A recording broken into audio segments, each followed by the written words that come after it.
समझ नहीं आती, मम्मी पापा से जाके पूछ लो प्लीज। मम्मी एक थप्पड़ मारूंगी खींच के, समझ नहीं आती, पापा से जाके पूछ लो।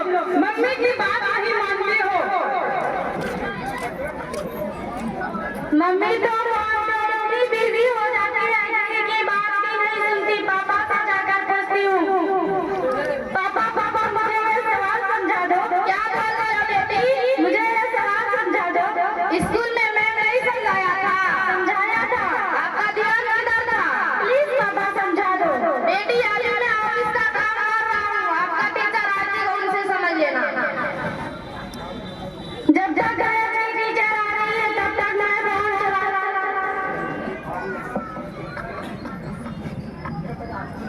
अरे अरे मैम आ गई। Good morning ma'am.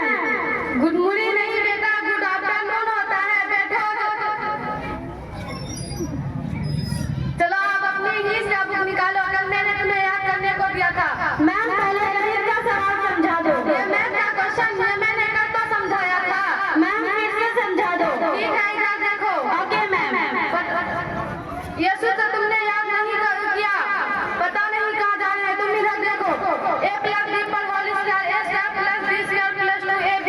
इसी सूत्र में तुम्हारा क्वेश्चन का आंसर निकल जाएगा।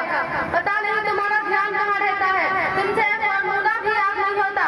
तुम इसे रिपीट करो, फिर तुम्हें याद हो जाएगा। Okay ma'am.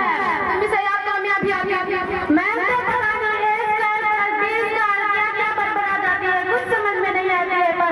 तब मैं फोन चला लेती हूँ। मम्मी भी फोन चला रहे हैं, पापा भी इंस्टाग्राम चला रहे हैं। अच्छा तुम भी फेसबुक चला रही हो। मैं आपकी दादा से ज्यादा कह रही हूँ। दादा दादा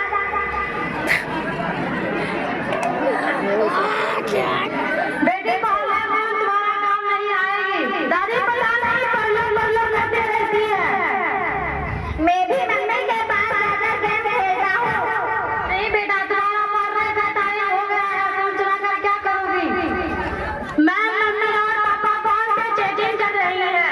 अच्छा, तभी मैं सोचा कि तुम्हारा ध्यान पढ़ाई पर क्यों नहीं लग रहा था। मेरे समझ में नहीं आया, लेकिन तुम्हारे अभी तक समझ में क्यों नहीं आया? ये क्वेश्चन मैं 4 बार समझा चुकी हूँ। मैम फिर से समझा दो। नहीं, मैं तुम्हारे मम्मी पापा से जाकर शिकायत करती हूँ। मैम मम्मी पापा से शिकायत मत करना। नहीं, अब तुम अपना फोन ही चला लो, मैं जाती हूँ तुम्हारे